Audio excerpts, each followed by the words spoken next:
Good afternoon. I'm Rachael Cobb, Executive Director of the John F. Kennedy Library Foundation. On behalf of my library and foundation colleagues, I'm delighted to welcome all who are watching today's special conference online. Thank you so much for joining us. I would also like to acknowledge the generous support of the underwriters of the Kennedy Library Forums, lead sponsors Bank of America and the Lowell Institute, and media sponsors the Boston Globe and WBUR. This program is also funded in part by Mass Humanities, which receives support from the Mass Cultural Council and is an affiliate of the National Endowment for the Humanities. Before we begin, I want to thank Ellen Fitzpatrick, Professor of History at the University of New Hampshire, for serving as an advisor in the development of this conference. Thank you also to our Kennedy Library Forum producer, Liz Murphy, and Director of Education and Public Programs, Nancy McCoy, for all of their work putting this conference together. We look forward to a robust question and answer period today. You'll see full instructions on screen for submitting your questions via email or comments on our YouTube page during the program. Finally, I'm now honored to welcome Deputy Archivist of the United States, Deborah Seidel-Wall. Through her work on the Women's Suffrage Centennial Commission, she has played a key role in sharing more widely the National Archives records on women's suffrage, including the original 19th Amendment. And we are so pleased she is able to introduce this afternoon's conference session.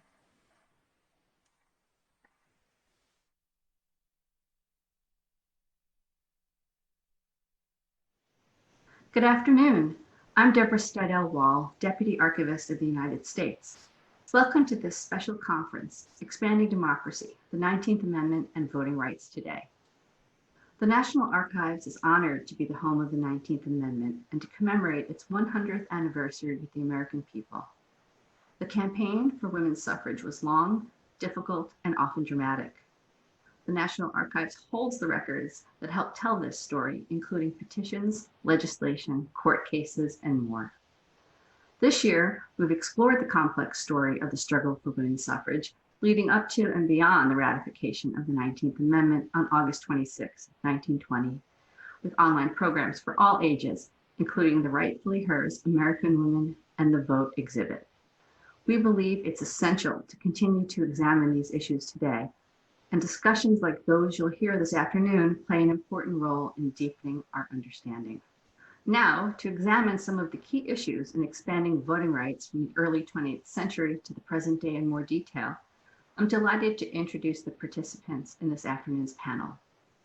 We're honored to welcome Jennifer Lawless, the Commonwealth Professor of Politics at the University of Virginia, Erin O'Brien, Professor of Political Science at the University of Massachusetts, Boston, Theda Skocpol, the Victor S. Thomas Professor of Government and Sociology at Harvard University, and Marjorie Spruill, Distinguished Professor Emerita of History at the University of South Carolina. It's also a pleasure to have Rachael Cobb, Professor of Government and Chair of the Government Department at Suffolk University, to moderate this afternoon's conversation. Please join me in welcoming our panel for this important discussion.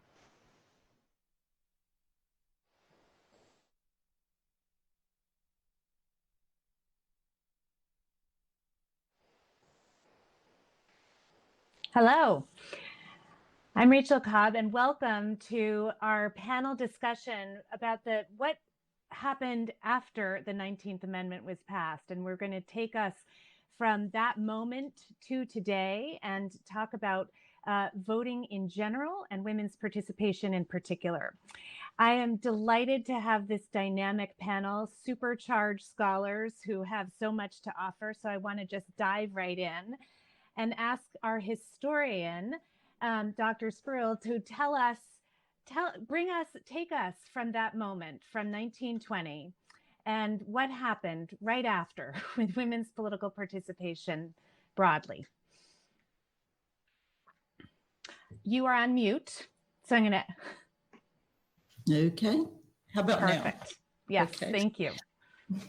Well, very happy to be here. It's an honor to be here on this program and with you people that I am so impressed by. And as the one historian on the panel, let me try to give that overview that you just mentioned, looking from 1920 up perhaps to the present, but cut me off if you don't want me to go that long.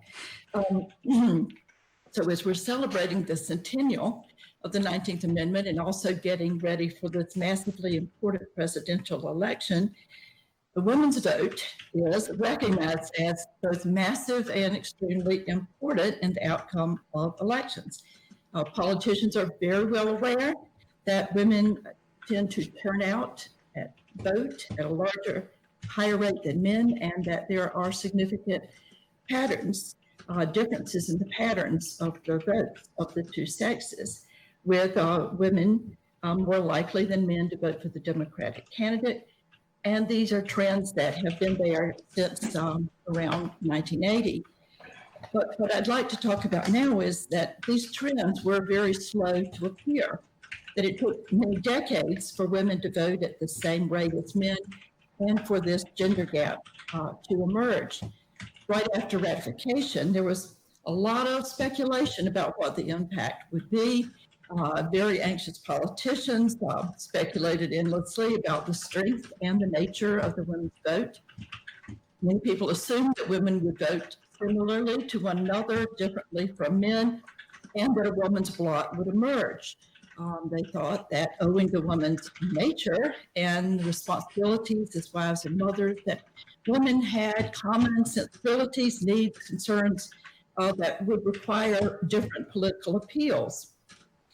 Many politicians expected that since the suffrage movement had ridden to victory on the wave of the progressive reform movement, that a lot of suffragists would press hard for reform.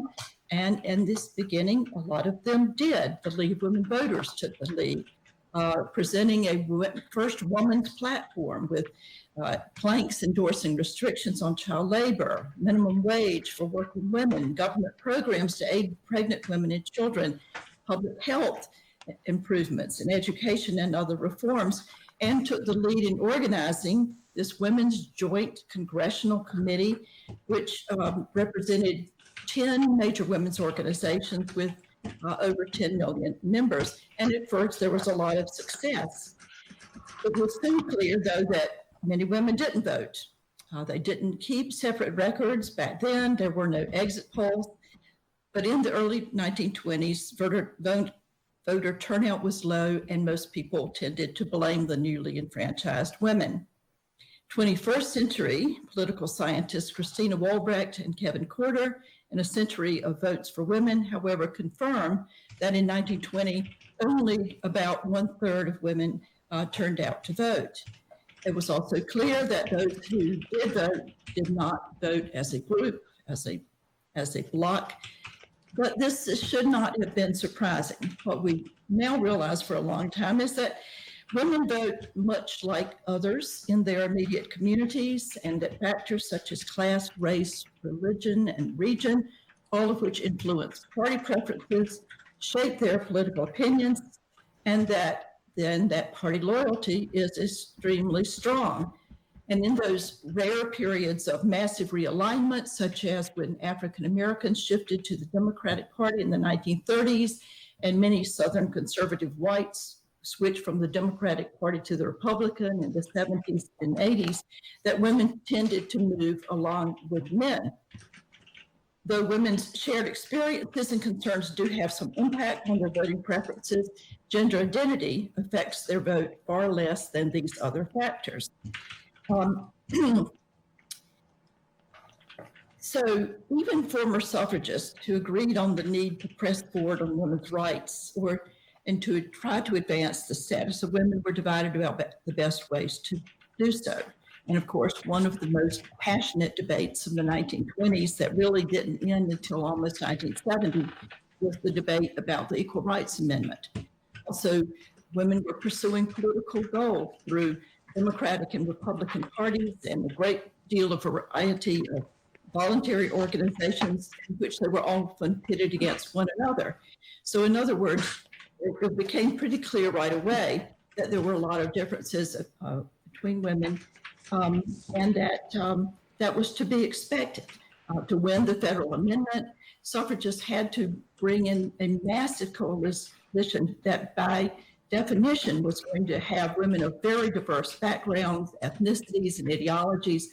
And so that really that voting bloc was an imaginative construct.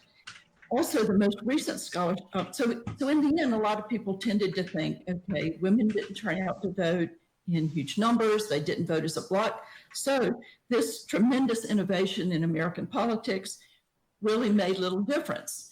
And many scholars said that for a long time, but more recently, scholarship on the impact of the 19th century, which has looked a lot also at state and local results, not just national, emphasized that there were positive results, that women's suffrage led to increases in spending on charities and hospitals, as well as social programs and education.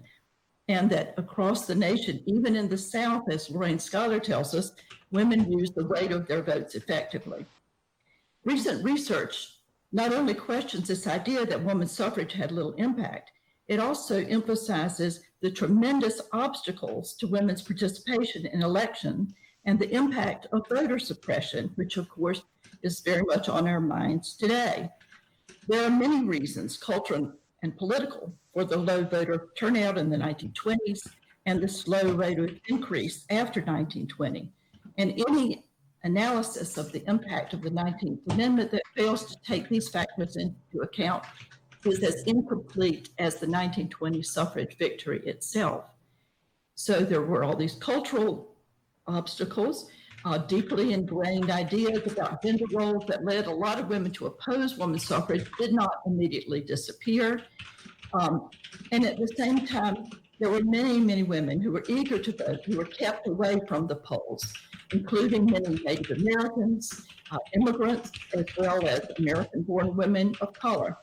So for many years after 1920, federal policy regarding immigration and naturalization kept women who were living in the United States and its territories, women who were barred from becoming citizens, from becoming voters. And of course, as women in the territories gained voting rights, they were denied full voting rights, just as women who live in Washington, D.C. still lack full voting rights. I'd like to talk a bit about the African-American women, because they were facing just enormous problems. African-American women outside the South voted after 1920. In fact, some of them, like Ada B. Wells Barnett and the Alpha Suffrage Club of Chicago, not only voted, but played an influential role in city politics even before 1920, because Illinois had granted partial suffrage earlier. But in the southern states, where most African-American women lived, most were prevented from voting through this huge array of laws and policies that had been adopted by state governments determined to preserve white supremacy in politics and designed to keep Black men away from the polls. It would take another voting rights movement, as well as a new wave of the women's rights movement, for all these things to change and for the trends that we observe in 2020 to develop. While turnout among white women increased gradually after 1920, turnout among African-American women increased dramatically only after Congress passed the Voting Rights Act of 1965. And of course, this hugely important bill, renewed repeatedly by Congress under several different administrations, both Democratic and Republican, and at last enforced the 15th and the 19th Amendment, and got the US the closest we've ever been to universal suffrage. Over time, African-American women would prove to be the Democratic Party's most loyal supporters and to turn out in large numbers at every election. The Voting Rights Act, was expanded during the 70s to benefit non-English speakers. And of course, in 1971, another constitutional amendment, the 26th, was ratified, which lowered the voting age to 18. Later, the ADA aided people with disabilities, and other laws made it more easier to vote absentee or from abroad. And of course, motor voter in the 1990s made it far easier to register. So the point is that after 1965, all these years of the federal government not enforcing the 15th and 19th Amendments, now for the rest of the 20th century, the American government did continue to take steps that encouraged voting. And so it's a national disgrace that in 2013, the United States took a major step backward in Shelby County versus Holder when the Supreme Court ruled unconstitutional that crucial preclearance section of the Voting Rights Act of 1965. And states were free to make changes to voter qualifications without having to first prove that the rules did not discriminate on the basis of race, and many states moved quickly to do that. The other social movement that made a huge difference in terms of women's voter turnout and preferences was, of course, the modern women's rights movement that began in the 60s, grew rapidly, reaching a peak period of success in the early 70s. By this time, feminists were all on the same page about the ERA, as were Democrats and Republicans. And so it was approved by Congress in 72 by overwhelming margins. But this, as we know, led conservative women to also begin a sustained political movement in opposition, one which led to the religious rights coalescing as a major political force.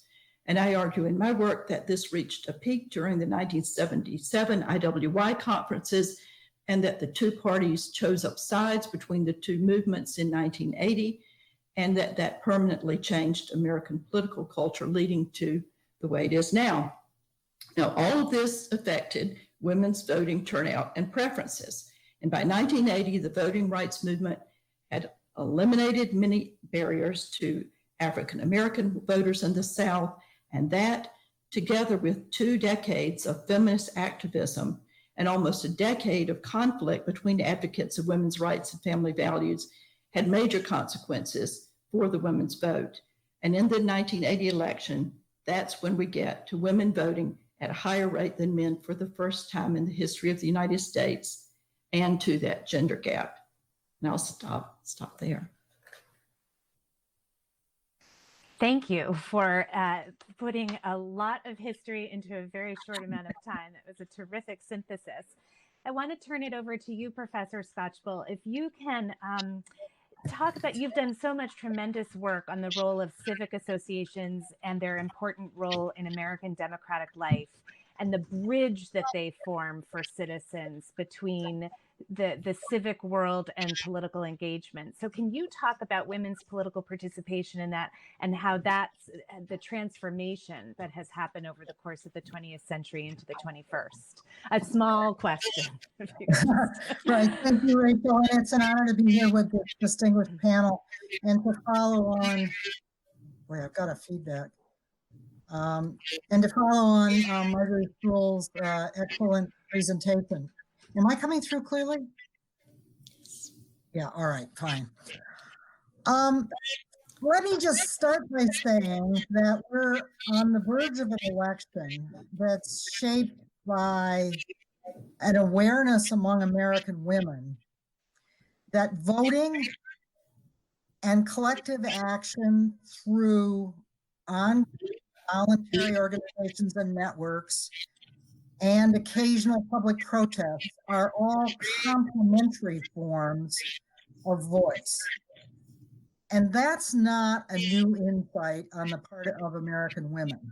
The work that my colleagues and I have done on large American voluntary associations back to the nation's founding documented some years ago that from the early 1800s on, women as well as men in the United States were capable of forming voluntary groups that met locally and linked up to state and national associations of enormous power and voice. The political scientist Kristen Goss has documented that those associations often sent women to testify before Congress on the whole range of issues facing the nation from the very beginning. And that means during a century in which women, a century and more, in which women did not have the right to vote. During that century, they nevertheless organized. Out of those vast organizations, including the General Federation of Women's Clubs, the National Suffrage Association, the Temperance Associations, came a lot of the push for women's suffrage. And many of those associations continued to give voice to women's concerns at local, state, and national levels in community affairs and legislative battles during the entire period that Marjorie Spruill has talked about, in which women gradually built up their voting participation. So that's by way of saying that we have to look at the whole picture.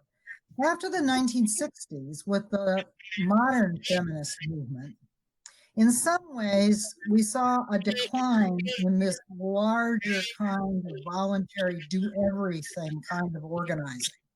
For example, in 1955, the General Federation of Women's Clubs, which was one of the vast federated women's associations that exercised voice in American politics for 100 years, it at its peak had more than 800,000 dues-paying members and 15,000 local chapters and 50 state organizations.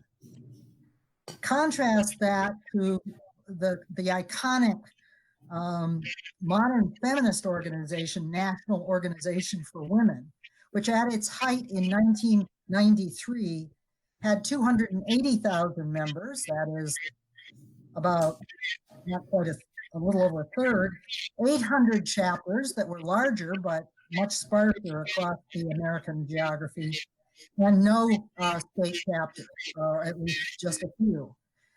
The agenda of women's concerns also changed in that period between the 1960s and the 1990s, when Americans, especially higher educated Americans, created advocacy groups on a whole range of issues, and women created their share of advocacy groups to advocate for the Equal Rights Amendment, for advancement in the workplace, for women's rights to control their own health care and bodily health and reproductive decisions.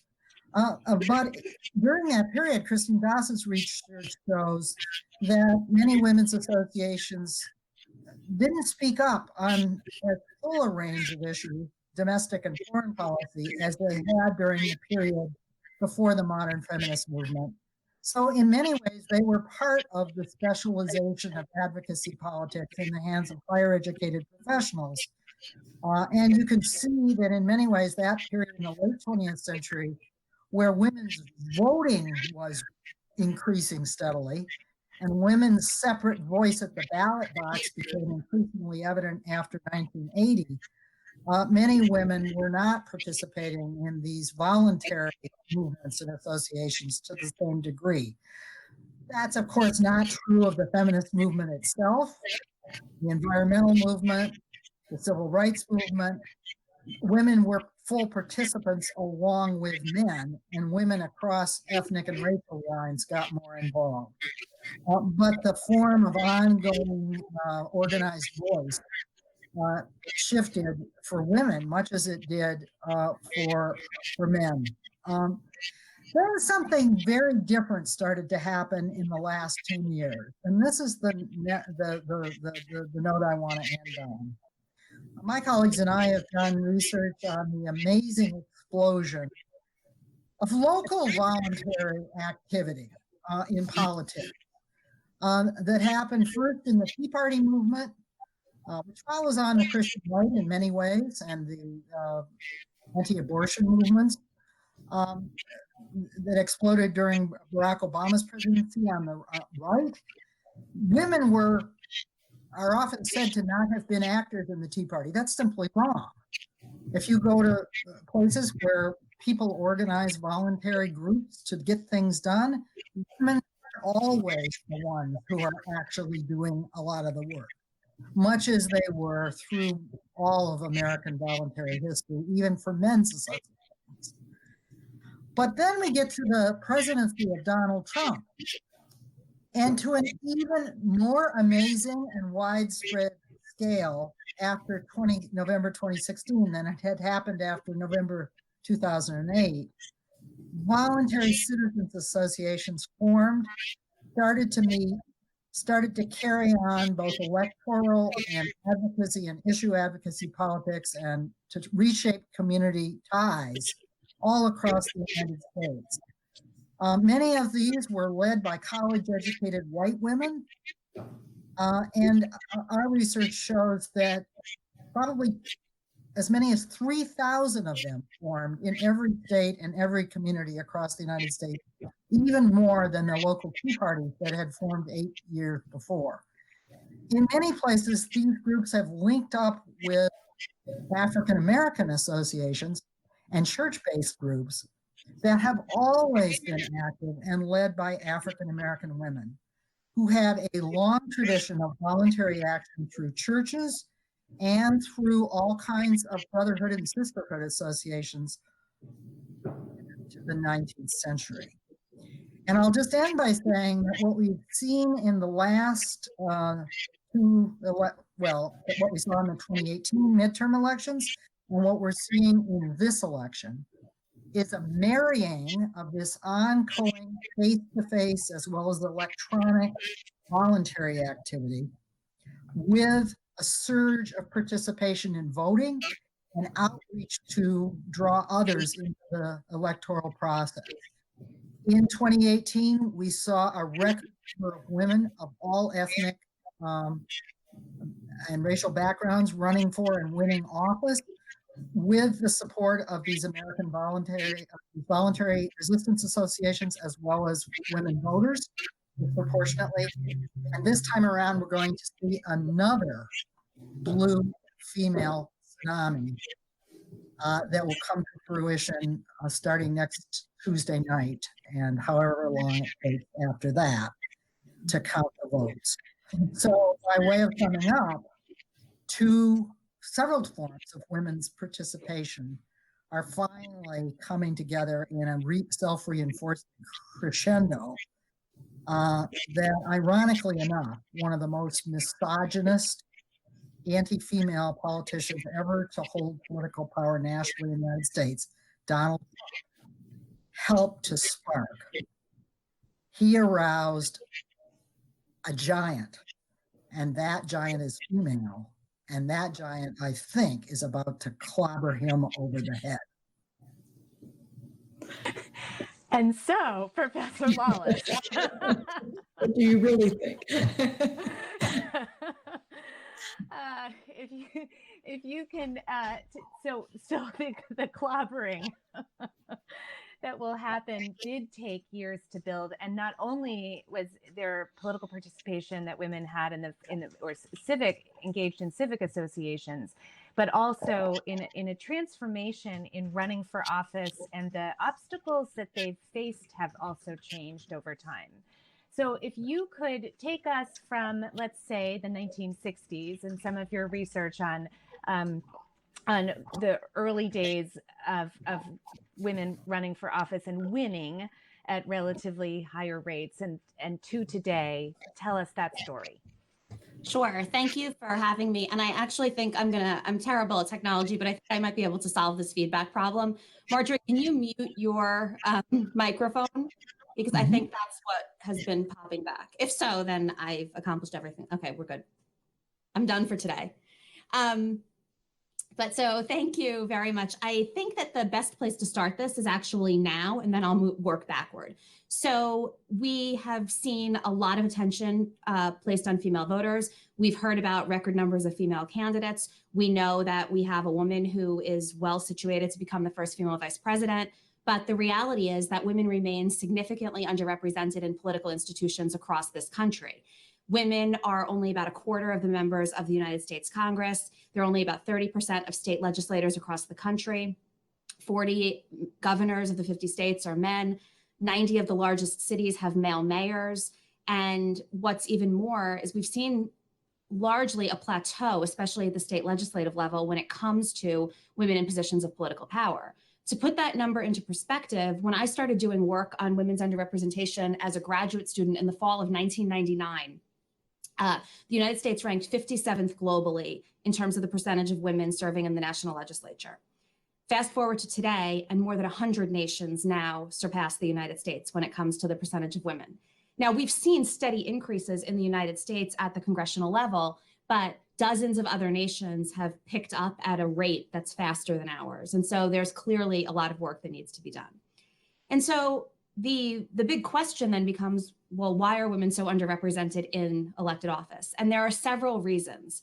And the first reason actually tracks back to the 1960s and 1970s and some of the themes that we've heard already. And that's that for a long time, women just weren't found in the professions from which political candidates tend to emerge. The overwhelming majority of our elected officials at both the state legislative and congressional levels are lawyers, business leaders, educators, or political activists. And until the 1980s, and even in the 1980s and early 1990s, the overwhelming majority of degrees conferred to women were not in those fields. Men were the lawyers, men were the business leaders, men were the college professors, and men were certainly the political activists. So right off the bat, the pipeline that tended to generate political candidacies was overwhelmingly dominated by men. Now, in the 1980s, as women began to enter the workforce in much greater numbers, and as we got through the 1990s and the early 2000s, and they started receiving law degrees at comparable rates as men and business degrees close to it, there was a lot of optimism among political scientists, many of whom argued, well, this pipeline problem is not going to be a problem that much longer. There's going to be this bottleneck, but then women are going to sort of emerge as candidates.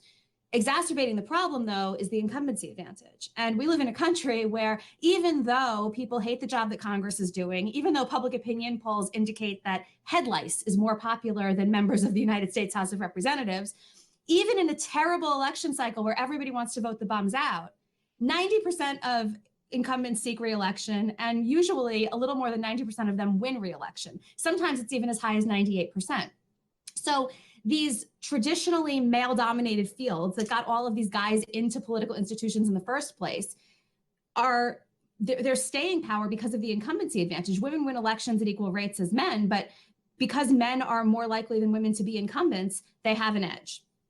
And so for a long time, there was just this general sense that, well, we have to be patient. Eventually incumbents will retire and there are going to be all of these women ready to take these positions. And there was optimism because study after study found that when women ran for office, whether it be in the Democratic or Republican primary, whether it be in these primaries or general elections, women fared just as well as men who were similarly situated. So female incumbents won at equal rates as male incumbents. Female challengers lost most of their races, as did male challengers. And in open seats, women and men did equally well. Women also, and this is a myth that a lot of people continue to perpetuate, but there's no evidence to suggest that women can't raise as much money as men.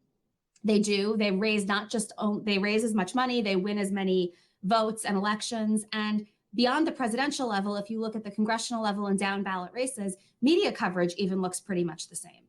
So the big focus of my research is the gender gap in political ambition. And by political ambition, we just mean interest in running for office. There are lots of other ways to be politically ambitious. You can be a political activist, you can run a voluntary association, you can work behind the scenes. But for our purposes, we're talking about actually running for office. And Richard Fox and I, over the course of the last 20 years, have conducted numerous national surveys of business leaders, lawyers, educators, and political activists, an equal number of women and men, to see if it's true that once we get to the point where this pipeline is ready to go and the situation has cleared and there are open seats, whether we'll actually see an equal number of women and men run. And we've uncovered a substantial gender gap in political ambition.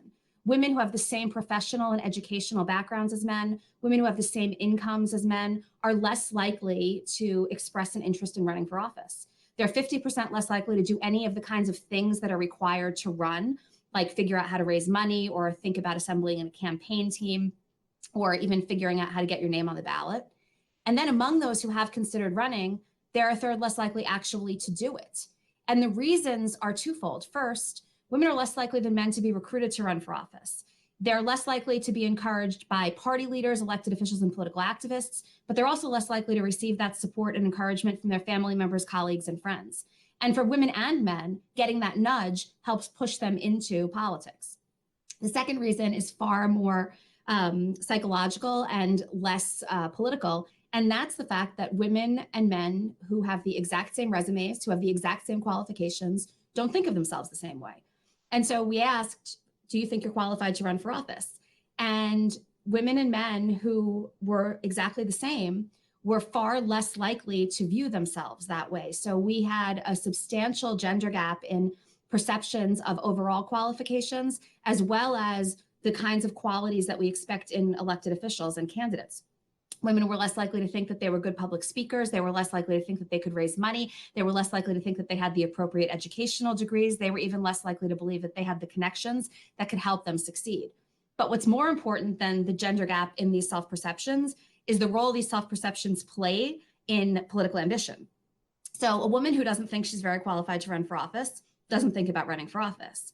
A man who with his own little pen filled in the bubble on the survey that said, I'm not at all qualified to run for office, still has about a 50% chance of giving it serious thought. And so we've reached a point in time where women are underestimating their qualifications, men are overestimating theirs. Men look around, and we did tons of interviews with these people too. And the men would look around and they would say, oh, my state senator's a moron. Of course I'm as qualified as he is. So they're holding themselves up to the lowest possible bar, and women are holding themselves up to a hypothetical standard they could never meet. And so this becomes a very, very big problem because we have 500,000 elected offices in this country, and we have men who believe that it's their destiny to occupy them, and women who believe that their perceptions of a biased electoral arena lead them to believe that they have to be twice as good to get half as far. And so this leads us to where we are today.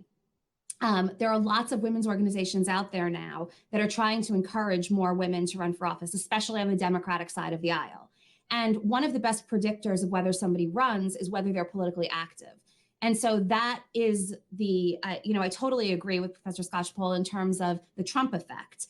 And he has generated activism among Democratic women that is generally unprecedented. And these Democratic women might not be running for Congress yet, but they are getting involved in politics at much higher rates. And if you look at the 2017 and 2019 off-year elections, in Virginia and New Jersey, and then the 2018 midterm elections, we see the number of Democratic female candidates going through the roof. The interesting point here that I want to mention, though, is that the number of male Democrats running for office also skyrocketed. And so planting the seed and making people ambitious is a good way to ultimately close the gender gap in representation. But it's not necessarily going to make women and men equal in terms of how they think about running, because the messages that promote women's candidacies tend to promote men's as well. So where are we now? Well, in 2018, we saw a record number of Democratic women run and win election to the United States Congress. Women were actually about 40% of the Democratic candidates out there. Unfortunately, on the Republican side of the aisle, there was a net decrease in the number of female candidates and in the number of women serving. And so as long as women's electoral fortunes are linked to only one political party, any kind of substantial gains in women's representation are going to be very, very slow going. This time around, the Republicans are also fielding a record number of female candidates, but there's still only about 30% of the overall number of female candidates running this time. So given how polarized our parties are, given how polarized our congressional districts are, until both parties are really committed to the idea of fielding female candidates, we're probably going to continue to see, a ceiling of 30 or 32% women's representation in Congress. That said, the activism and the interest and the planting the seed for a future run, I think, has been unprecedented in the last couple of election cycles. And it's not enough to offset incumbency. It's not enough to offset this deeply embedded gender gap in political ambition, but it is enough to allow for pretty substantial increases into our political institutions, and those could then generate additional gains. Thank you. That was also an incredible synthesis in a very short amount of time.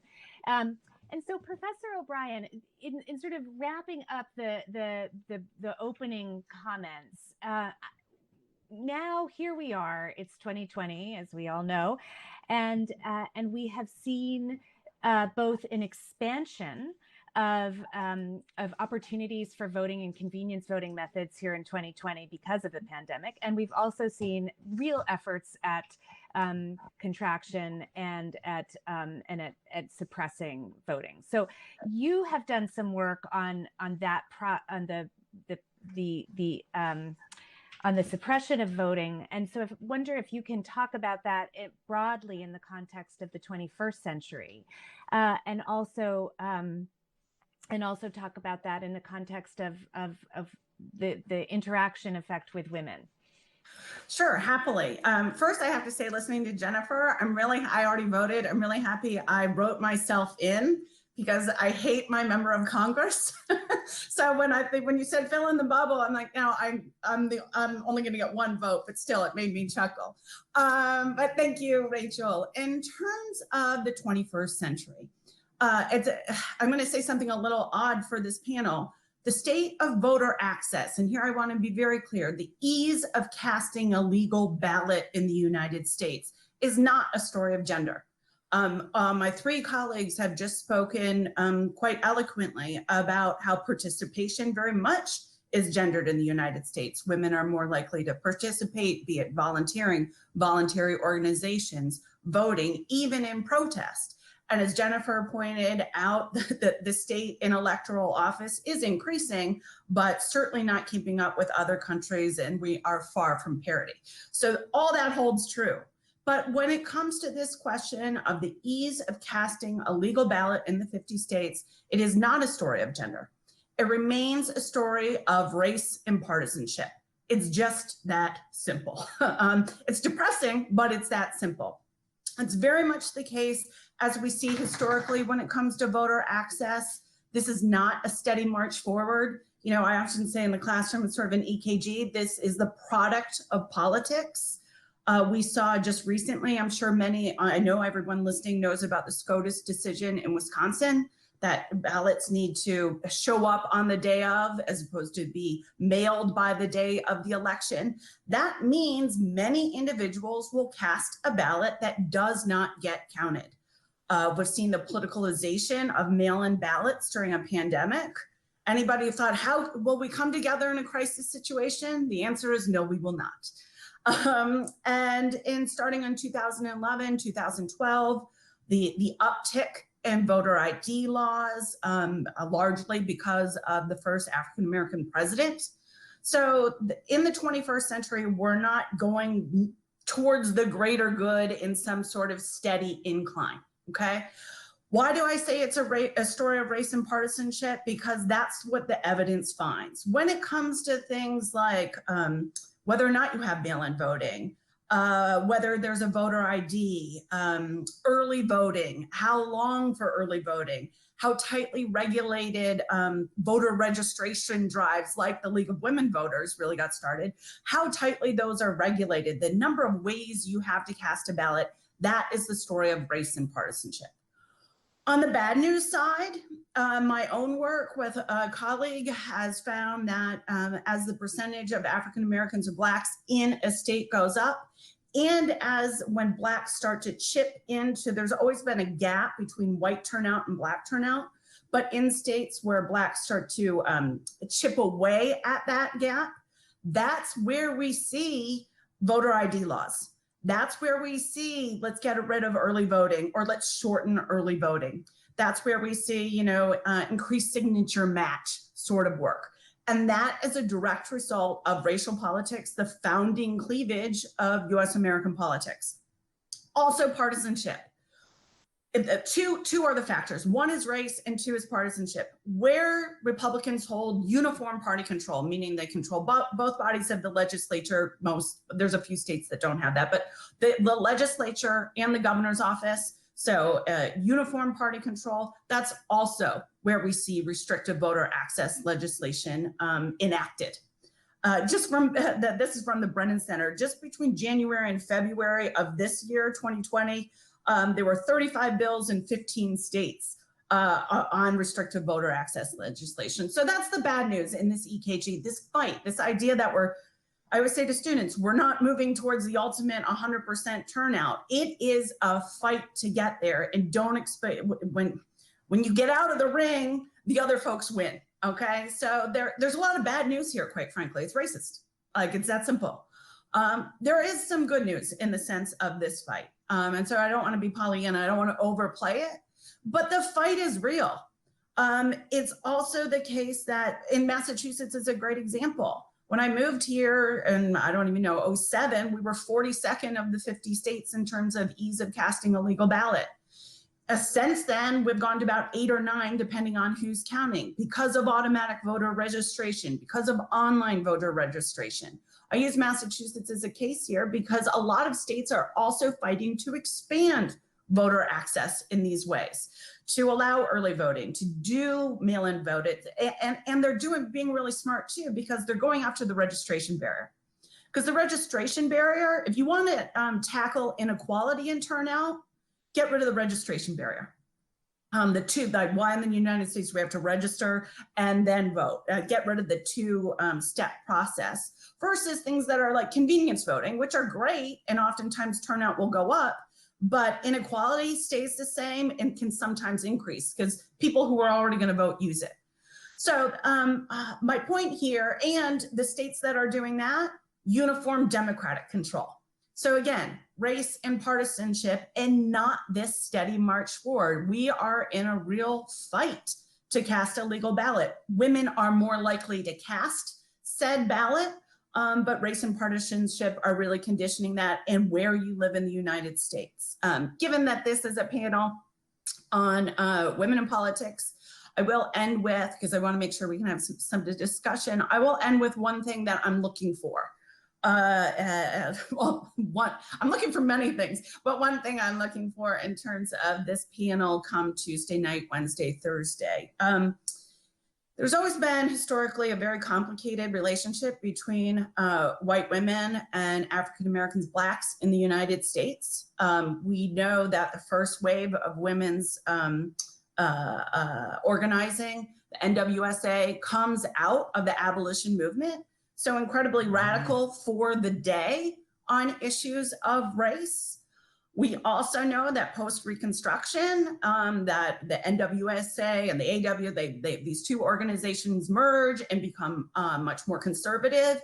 And you hear language of educated suffrage for white women to block Black men. And many of these women came out of that abolition, foundation. So I'm interested to see, we all know, or many of us know, that 53% of white women voted for Donald Trump in 2016. I'm interested to see how those numbers play out in 2020. I don't have a hypothesis going in, but given the topic here today, I think that's something we might consider and watch for. Thank you. I think that last point about what percentage of women are essentially going to abandon Trump, because I do think that he is going to lose support among women. I don't know if anybody has been following that. Theda.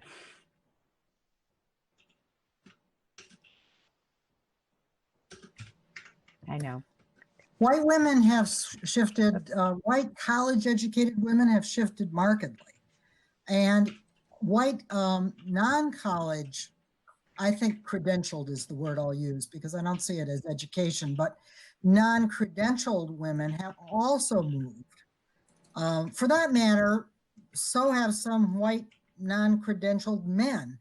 There's been a movement away from Donald Trump, but these 3,000 or more groups that I talked about that sprang up after the Donald Trump election were 90% led and peopled by white college credentialed women.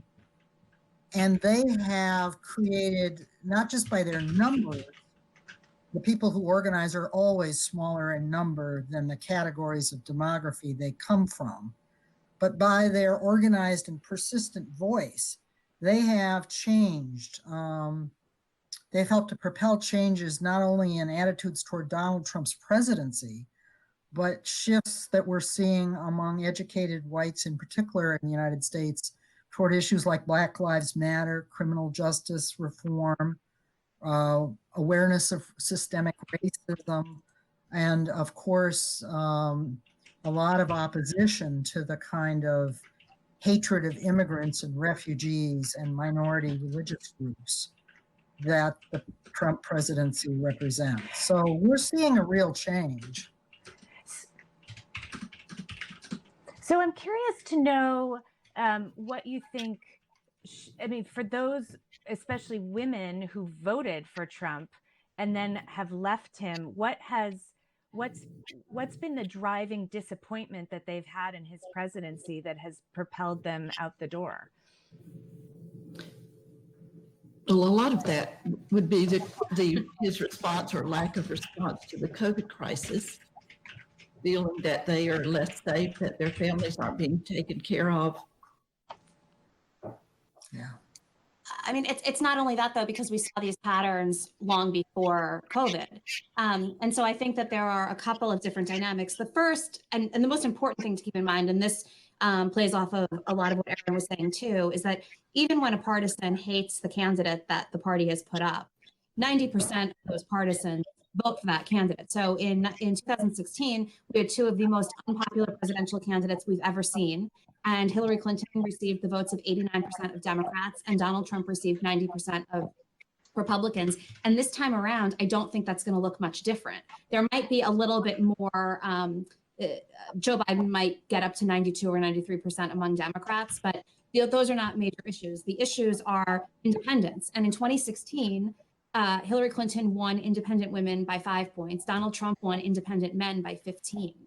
And what we're seeing this time around are those independent women going back to the Democratic Party, largely because on issues of the economy, on issues of rhetoric and tone, and exacerbated by the COVID crisis and the way that healthcare and childcare have become so important, and they're still predominantly responsible for making sure that their families have healthcare and childcare, just a general dissatisfaction with Donald Trump and the Republican Party. And so I don't think it's any one issue, but I think all of these issues are pulling them back from an election cycle where Donald Trump and what he stood for was somewhat hypothetical, and they were willing to give it a shot because they didn't like their nominee, and it's no longer hypothetical. So, I don't think it's any one thing. It's an amalgamation of a lot of factors that all work to Biden's advantage among these independent women. Yeah, I want to make two comments that build on that. I think that the emphasis on healthcare, which was there from the very beginning of the Trump GOP regime in 2017, helped the most active of women who sprang into action beyond waiting to vote in the next election to attract independents and even some disgruntled Republicans during that first year or two leading into 2018 midterms. And the other point is that many Republican women that I've interviewed in my travels around the country always hated the tone that Trump had, but hoped it would go away. And it didn't, and it hasn't. And that coarseness is offensive to people, and it peels away a little bit. And since Trump only won by a little bit in the first place, that matters. The final thing I want to say is maybe we should be asking why so many women peeled away from Hillary Clinton. Ellen Fitzpatrick has written about the more than century-long process by which women have tried to run for the presidency. And here was someone who, in any accounting, was a supremely well-qualified candidate with a lot of the kind of backing that candidates often don't have for major office among females. Jennifer would know this more than I do. And yet a lot of women as well as men turned away from her. And I think that tells us that gender tensions are not simply a matter of men versus women, but that they are something that permeates our political culture. And I think that's true even now, because we can't treat Latinos and Blacks as an absolutely solid block against Donald Trump. There are particularly young men who seem to be, not in large proportions, we're talking on the margins here, but they're the ones more likely than African American or Latina women or Latinas to find something about Trump attractive. And I think it's his sexism. I think his channeling of resentment of women is so apparent. he gives expression to an anger and fear of women in professional and leadership positions that I suspect is more widely felt than we might want to acknowledge in this period. You know, I'll just add one thing here. I'm struck in the closing that in some ways the closing, the argument in 2016 and 2020 are quite similar. And that a return to stability, you know, will your kids be able to watch this? As a scholar of women in politics, I'm also, that relies on a real gendered stereotype. You know, remember, you know, the women will clean up the House, meaning the House of Representatives. Though that's pulling on a gendered stereotype. Now, it sounds like some of my colleagues have done research that suggests that is truly felt in some of these polls or these interviews, but still, it's the reliance on civility is supposed to bring out women voters. You know, on some level, I don't know if that's progress. You know, I think we should talk about that. It has been a source of the building of political power on women's domestic roles and sensibilities has been a source of enormous power for American women throughout American history. And, you know, whether it's progressive or not, it's a source of power. And I also want to say that it's not just a stereotype. It's based in facts. Women, even in working in full-time professional jobs for longer hours than men to make the same pay or to make the same advancement, still carry greater responsibilities for the care and raising of children, the well-being of family members' health and mental.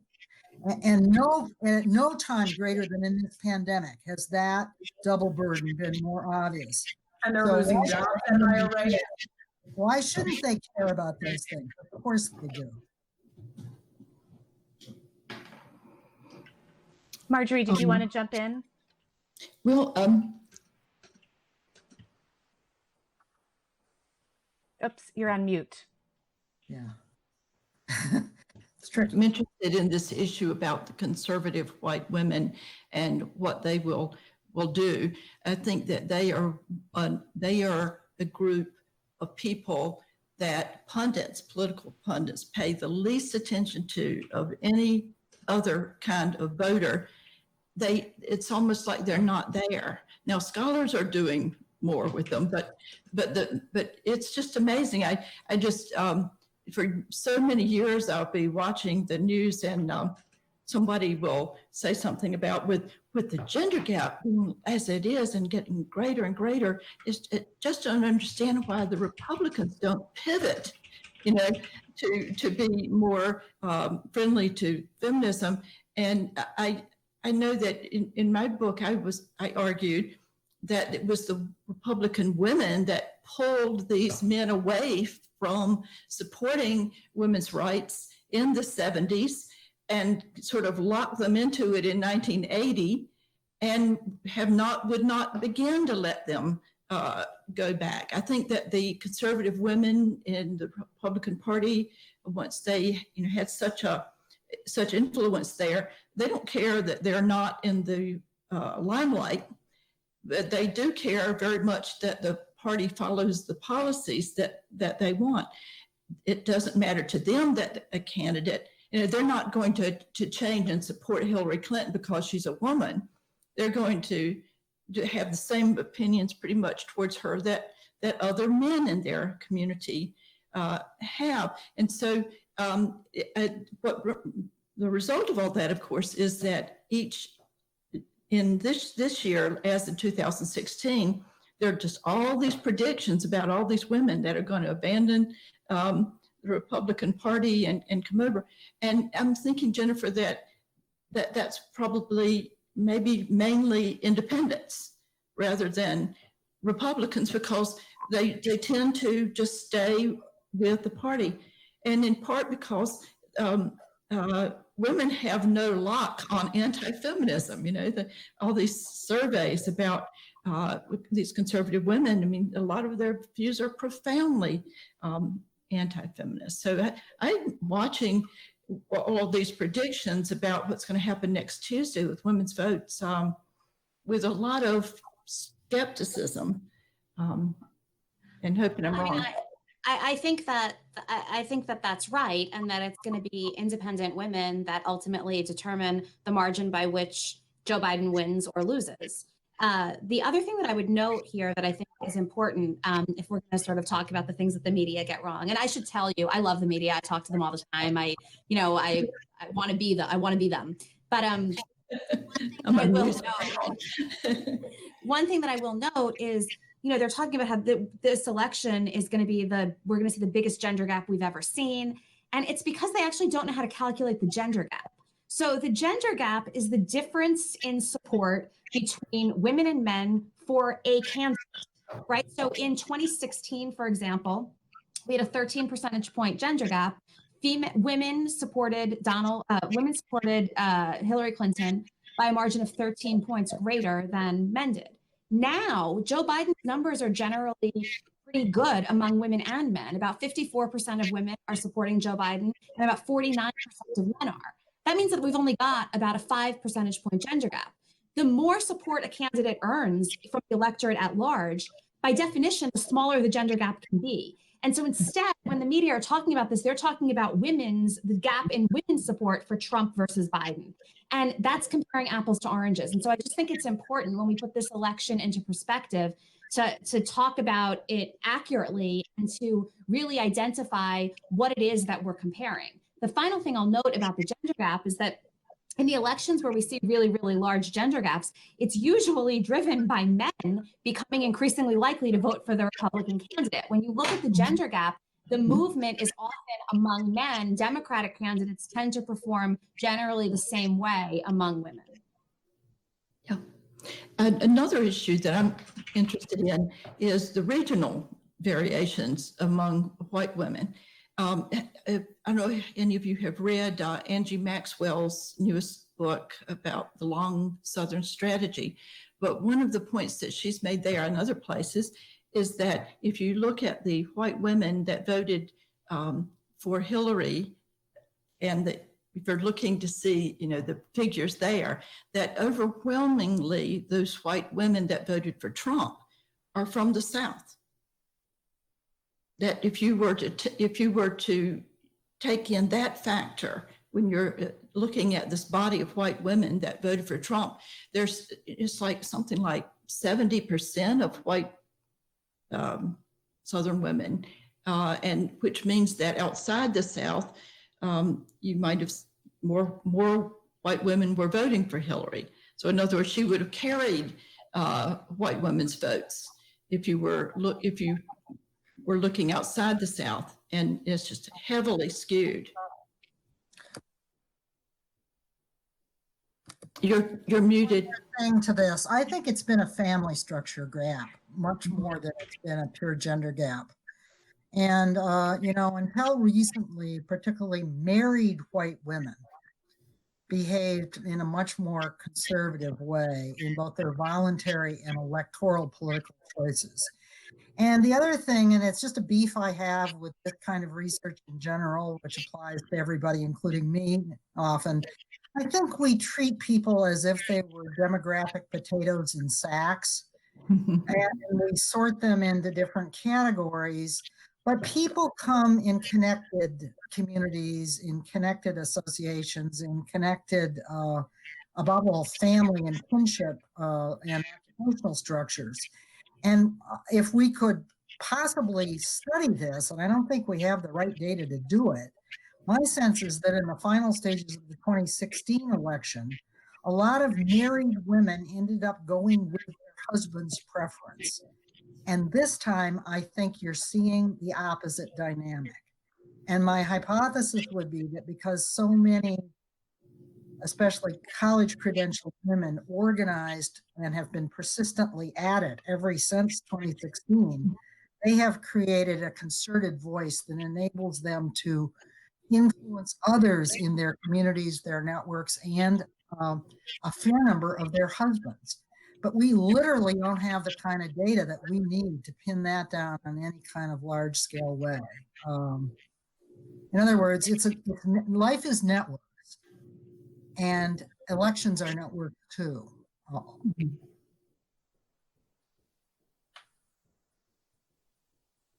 Well, I have two different directions of questions to ask. One is kind of the impact, what you see as being the long-term impact of COVID, because as all of you have already noted, it has had such a differential impact on women in so many ways. And it has brought home to anybody who didn't feel like politics impacted them, it has brought it home in a certain way. So I'm curious to know about that. But I guess the other sort of maybe quick question is about the Democratic primary. We had a lot of female candidates who were running for president. And there was always this issue of electability that kept coming up. And I'm just curious if any of you thought or did some research on that, and whether some of the field was written off because they were female, and there was kind of a hangover because of the experience that Hillary Clinton had, and a sort of sense of, we just can't go down that route right now for other reasons. So I'm wondering if anyone wants to speak to that. I'd like to speak real quick on that second one. I have a hypothesis. And the hypothesis, in part, this is something I've never said before. Voters, I felt like we're reading the literature, the political science literature. That is not what voters normally do. Now, obviously, I'm being a little bit facetious, but anecdotally and in one thing that I thought is a lot of women feeling or arguing that I want to vote for her first. We're in Massachusetts, Warren. I want to vote for Warren, but I'm afraid others weren't. So it was like a two-stage calculation. We know when women are perceived, Republican and Democratic women are perceived as more liberal than they really necessarily are by voters. And yes, I think it was the Hillary Clinton hangover, but it was different that I've never seen so many voters making calculi, not about who they thought was electable, but who they thought other people thought were electable. So there was a difference between, your first preference and who you actually voted for, in part because of the specter of Donald Trump. And in terms of the COVID question, my take on the COVID question is just in terms of resources. These will have lasting impact because we know women are the ones who have been losing jobs, and as Theda said, taking over, already disproportionately responsible for school and things like that. And now people are remote. So from a resource standpoint, that means women have fewer resources. I think this question about Hillary Clinton and about why the female candidates didn't get the nod, I think that it's exactly what you're saying, that people are so fearful of Trump, people who are Democrats, that they absolutely they were risk averse. They've all the scholarship in the past about how people have envisioned a man as president, and is like even a lot of people who really don't feel that way themselves, but think other people do, are going, this time let's all rally behind the guy that so many people think looks like the president of the United States. And it's one of the most risk averse electorates during the primaries that you've ever seen. But there was also a certain element of that toward the end, when aside from the women candidates and aside from gender, when a lot of people began to rally around Joe Biden instead of Bernie Sanders on the issue of electability. And remember how with the South Carolina primary, African-American voters in this state had that view. They're very pragmatic voters and made that choice. And then there was kind of a snowball effect across the country. Yeah, I want to reinforce that. I think that the thing that stares us in the face that a lot of people have not acknowledged is African Americans selected the Democratic nominee, and they were with Joe Biden except for the very young ones all along. But the other thing that's an uncomfortable thing for people in the Democratic Party and on the left to think about is that Elizabeth Warren's, she was this favorite, the plurality favorite, a lot of the organized women's resistance groups. I mean, Indivisible did a couple of polls, and these are highly dubious polls. They're not really polls, but they always showed her as a sort of 40% favorite, and everybody else was divided up. And that's the point. Bernie Sanders did not step back. Bernie Sanders didn't step back for Hillary Clinton either. And Bernie Sanders supporters have been disproportionately males then and now. And I'm not saying something nasty about Bernie, but you know exactly what the structure of the competition is. Here's how I would put it. I think that across the board, male politicians and public officials feel more comfortable challenging powerful women competitors than they might if they might be more willing to step back. And think about James Comey publicly chastising Hillary Clinton and feeling he needed to raise her email question again. And think about the fact that Bernie Sanders would not step back. He stepped back instantly for Joe Biden. Now, you know, all right, there's a learning process going on here, but there's probably a gender side to this too, that it's just very, very difficult for even the most qualified, powerful, and popular women to clear the path. I don't necessarily disagree with anything that's been said, but a couple of things that I would add that suggest that there were other factors at play and not just gender in both 2016 and 2020 are first, you know, 2020, the narrative was, is America ready to elect a female president? And what was lost in the whole discussion was that in 2016, America elected a female president. The popular vote actually was for Hillary Clinton. So the notion that like voters won't cast votes for women is kind of nuts, right? I missed the Zoom this. So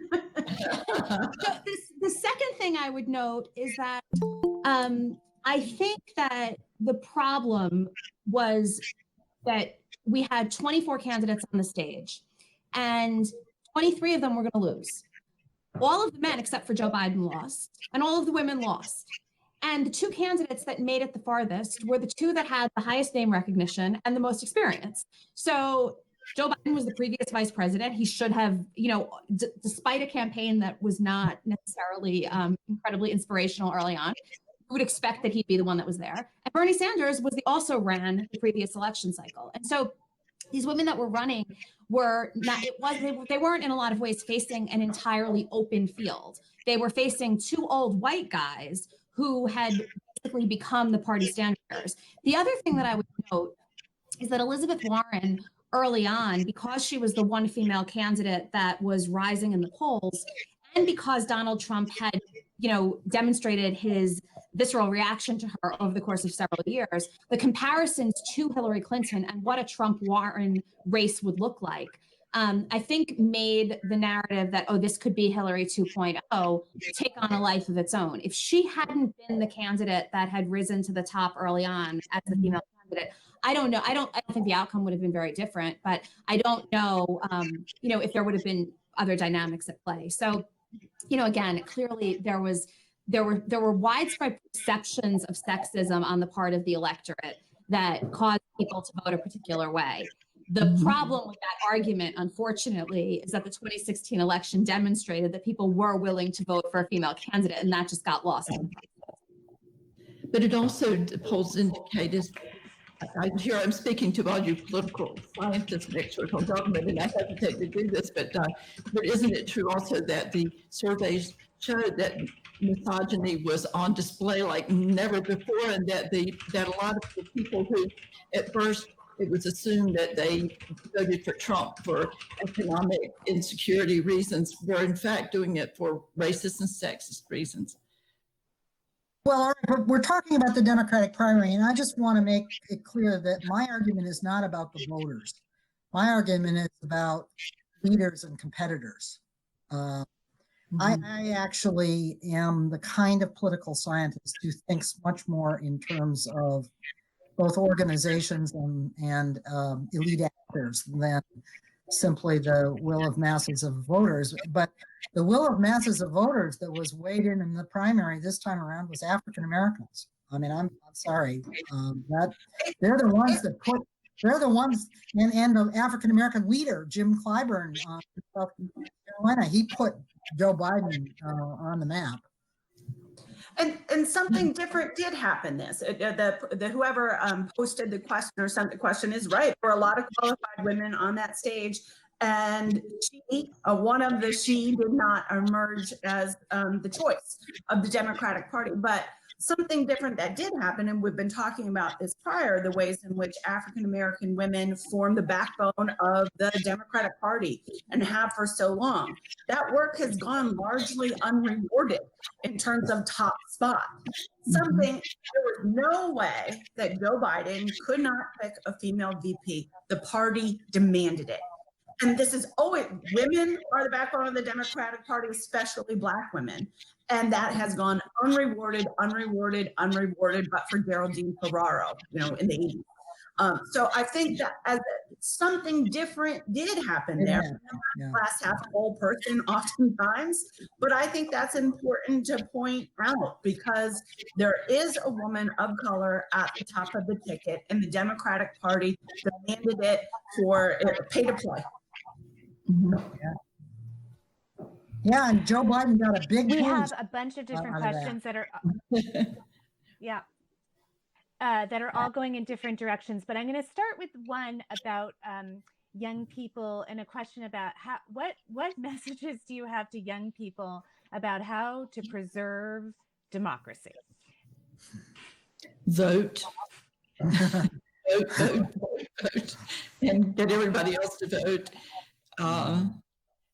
It's I think that's something that hopefully the last election also had a real impact on young people in terms of making that very clear and driving home that point. And all the indications are right now is that they've gotten that message big time and are turning out. I'm very pleased and encouraged by that. Yeah, I think I would say this, that often we have these debates. Is it better to go into the streets and protest or to vote? Well, that's not an opposition at all. But for sure, the going into streets and protesting will not lead to the kinds of changes the protesters want unless people run for office and elect office holders and make it clear that they're going to be watching and coming back to vote again. So it's not just that young people have to vote, and I hope that's happening. I don't think we know yet whether it did happen in 2018. There was the youth turnout did go up, and that's so important in a midterm election where it fell off so tremendously in 2010 after being there for Obama in 2008. So voting is, I mean, literally right now, I think there's going to be a self-reinforcing minority autocratic cycle if this election is lost. So I think this election is it's not the be all and the end all, but it's the beginning of a possible cutting short of a voter suppression and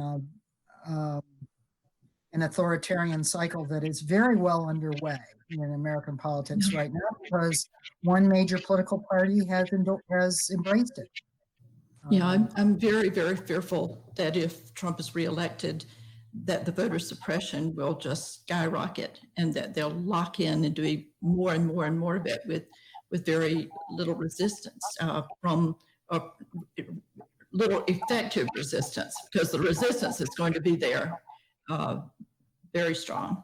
But anyway, it's just frightening to think that we so desperately need right now to be able to pass the Voter Rights Act again, to name it after John Lewis, and to do something to make it impossible.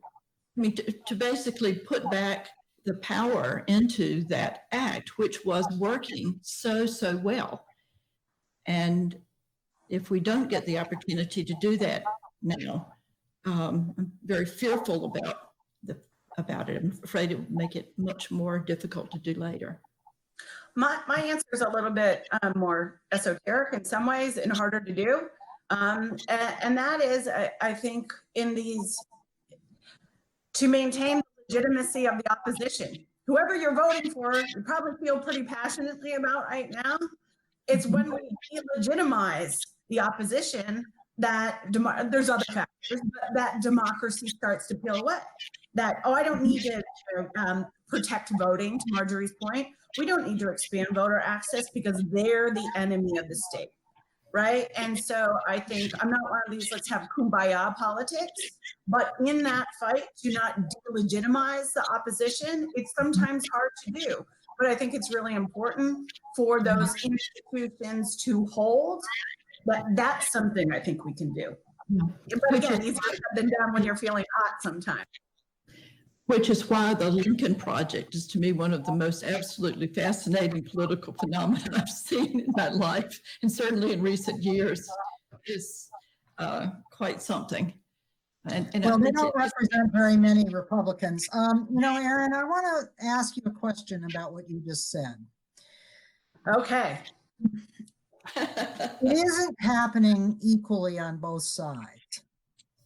And I study conservatives, and I'm actually always a voice for treating conservative people with respect. So it's not that. And I certainly agree that there's no way that when we come to things like voting rights, that Democrats should ever get into a tit for tat mode about suppressive tactics. On the other hand, it's important to recognize when one side in the battle is throwing over the rules of the liberal democratic game. And that's what's happening right now on the American right to the Republican Party. So they have to be defeated through legitimate tactics, voting above all. But it's not they aren't in the wrong on this. I think they are in the wrong. I agree with that. This is not false equivalencies. Okay. What you're getting at, but I think something like the Amy Coney Barrett, seeing that through that I actually think that was completely legitimate. You get 4 years and they lost the game, but the Merrick Garland part was the illegitimate. That was the abuse of power. So I think but they were only able to do that in part, not only, but one reason they were able to do that is because they were saying we're saving democracy from them. That's what they believe. So I think it goes on much more frequently on the right, but you can critique the method without always critiquing the whole of the person. And then when there is enemy, you can call enemy. But I'm thinking more in terms of just mass publics. That, the individual who lives next door to me, even however unlikely it is that you live next to someone who doesn't share your partisanship, that amongst mass publics, to not totally delegitimize because of a different choice. At the elite level, I think it works differently. I don't think Democrats are doing that. I do not think the massive Democrats are delegitimizing their conservative neighbors. I mean, I think the evidence is pretty clear on that. I agree with that. The other thing I would add is that there's this additional reality that the Republicans play dirty at the elite level in a way where, there used to be this general sense that, well, we're not going to do something, to constrain ourselves in the future. So that's why we're going to play by the rules now, because what happens when we're not in control? They don't care. And you've got two different sets of incentives and, methods fighting one another at the elite level. And as long as that's the case, the Democrats are always going to lose. And so I'm very, very conflicted because I believe in what you say as well. Like, I think that we should follow the rules. I think that we should think about the long game. But when you keep getting knocked down over and over and over again, and Mitch McConnell has demonstrated a propensity to play by a rule book that, no one would have even had the audacity to think up, it becomes a little bit, it becomes depressing, I think, for a lot of people on one side. And it's a threat to democracy. It's not just depressing. It's does this republic survive? I don't disagree with that at all. My point in part is that they're able to, the Mitch McConnell, Donald Trumps are able to do that because of the othering of Democratic Party, Democratic elites. That why is Hillary Clinton such a threat? Why is Barack Obama such a threat? I think we all know why. Well, he's also able to do it because they won the 2016 election and the 2014 election, which is even more important in all of this. The Senate majority that Mitch McConnell has ruthlessly and within the letter of the law, if not the spirit, deployed, is partly due to the failure of Democratic constituencies to vote. And so, I mean, the voting part of this is fundamental. And the worry is, though, that if it locks in, it will really fundamentally erode voting access. And that has happened before in American history. Think about the 100 years for African Americans after the end of Reconstruction. It could happen again.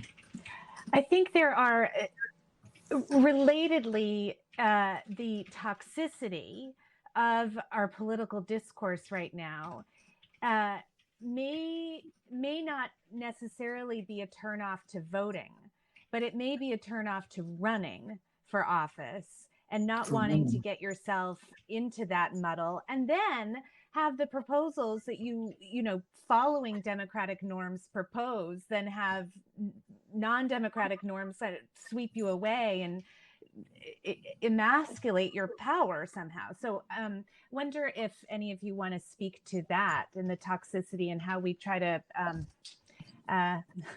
get that fixed in about 3 minutes. Well, I would just say that in terms of running for office, it's important that people keep in mind that we have 500,000 elected offices in this country. And fortunately, the behavior that we see in the United States Senate and out of the White House is not typical, especially for the hundreds of thousands of offices at the municipal level.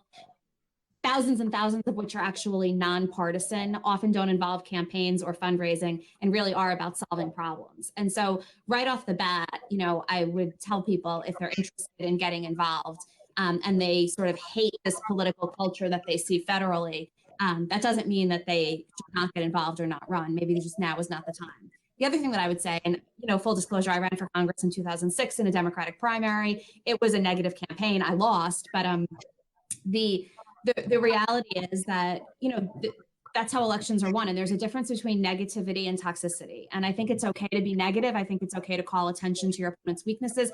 I think it's okay to call them out for not representing constituents. But I do think it can be done in a way that doesn't involve the dissemination of lies and misinformation and character smears. And I think politicians in general would be well served if they continued to be honest and negative, but not necessarily, discouraging of the entire political enterprise. And notice that Joe Biden is doing exactly that and making it apparent that he is making that kind of choice. And he's doing that in order to start the ball rolling in the direction of a better political culture that could in turn encourage people to create a public sector that we actually respect, that can act on behalf of all of us in something like this terrible pandemic crisis. And I'll just say real quick, in some ways, incivility would be an improvement in our campaigning, right? Because it's what, our colleagues at talk, it's outrage talk, it's ad hominem, it's false comparisons. So, yeah. I just wish that there was some way, if the Democrats win the election, that they can institutionalize some controls on this, and starting, of course, with election campaign reform that has seemed to go away. But and also try to set things up such that there are some constraints, more constraints than were in the Constitution on bad behavior. I don't think we can do that in America, but I just gave a lecture on the pandemic response in the United States, and I used the state of Maine as a positive example in a sea of negativity in terms of America's response to the COVID response. And what did they do well in the state of Maine? First of all, it was an all-democratic government. One party responsible from 2018 on, a female governor who made very wise choices about empowering public health authorities and then taking their advice, but applying it in a way that respected the variety of economic and social circumstances in a vast and differentiated state. She acted early, and she has kept the caseload and the negative tests down in a state that gets a lot of has a lot of poor people, a lot of older people, a certain amount of ethnic diversity. The Somalis have not been singled out in that state. So that suggests to us what could turn this around. What could turn this around is people who actually believe in civic participation in politics, taking control of the situation and delivering meaningful changes that ordinary people can actually feel. And it's very inspiring to see how effective and impressive so many of the women who are governors have been through all of this. I think that might be just such incredible role models for people who are thinking about running. Never mind the head of New Zealand, who's just she's fabulous. Everybody in the dust in terms of effective response. Angela Merkel too did pretty well in Germany.